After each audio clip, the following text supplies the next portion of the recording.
Hello, welcome back to the channel. So after the Steelers picked up the 2016 victory after the Tennessee Titans last night, I thought to give my reaction video, but I couldn't do it yesterday because I was watching the game at a bar and the game finished late, and by the time I got back, I just couldn't be bothered to do everything. But it does also give me a chance to sit back and actually reflect and to take things going again.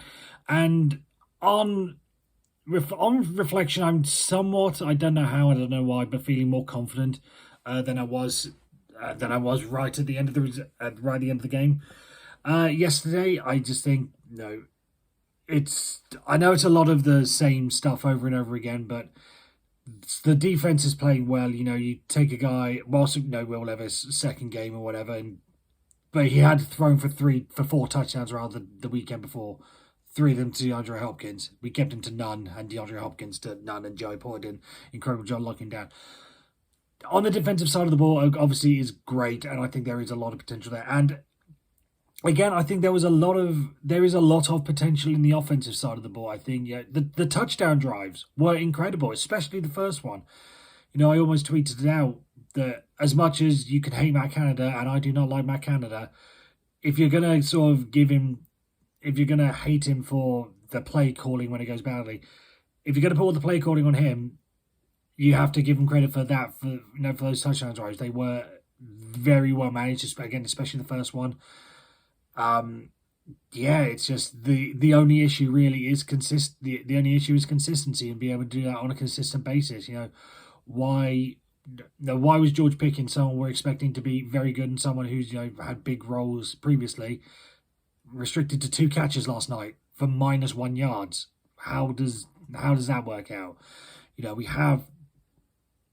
We have a very good team here, but I still maintain it is being held back by the offense. Again, some of it is Matt Canada.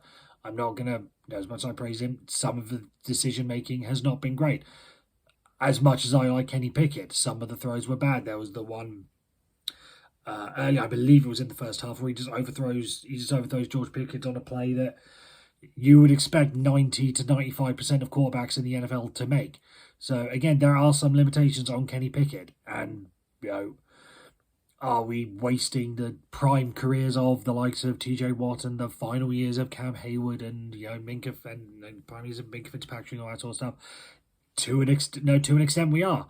But at the same time, I'm not, as I've said before, I'm not going to give up on Kenny Pickett until we get him in with a proper offensive coordinator that can put together great drives, or has the reputation of putting together great drives. Someone that we can actually say, right, we've seen what you can do with Matt Canada. Give you another guy who's at least on paper meant to be better. If you still then struggle, then it is on you.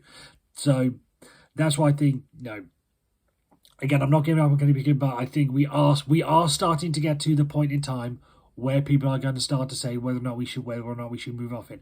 I'm not going to make that decision yet. I'm not going to make that call yet. Again, I want to give it a little bit longer. I do think there is enough in him to be great. Again, he's not going to be Ben Roethlisberger. He's not going to be Tom Brady. He's not going to be Peyton Manning. But there is something special in there for, well, not necessarily, but very good. There is something very good in there that can make him a franchise quarterback. But I just want to see more from him, and I do think that a lot of that will come from being given a different and a better offensive coordinator. But again, this time next year, if we're having the same problems, that's the point where I would start to say, right, especially when the 5th-year option starts to come into fruition and everything, that's when I will start to say, right, this is where we need a decision time. We still got a little bit of leeway on that now, but yeah, it is. Come back to me at this point next year. But on the whole, 5-3, great.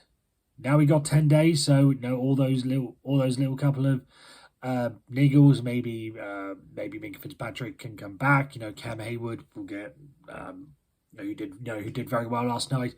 Now he's got the rust shaken off of him. Now he can get the rest back and hopefully be back to a decent level next week when we play the Green Bay Packers, who again have not been exactly the most convincing this year. So, and then after that we got New England Patriots, and then we can start to get I don't think it's New England Patriots soon after that, but I know they're coming down the line at some point. But yeah, the main focus is the Green Bay Packers, and I think again, based on what I've seen from this team, I think we can do that. That would take us 6-3, and then everything starts to look somewhat somewhat rosy.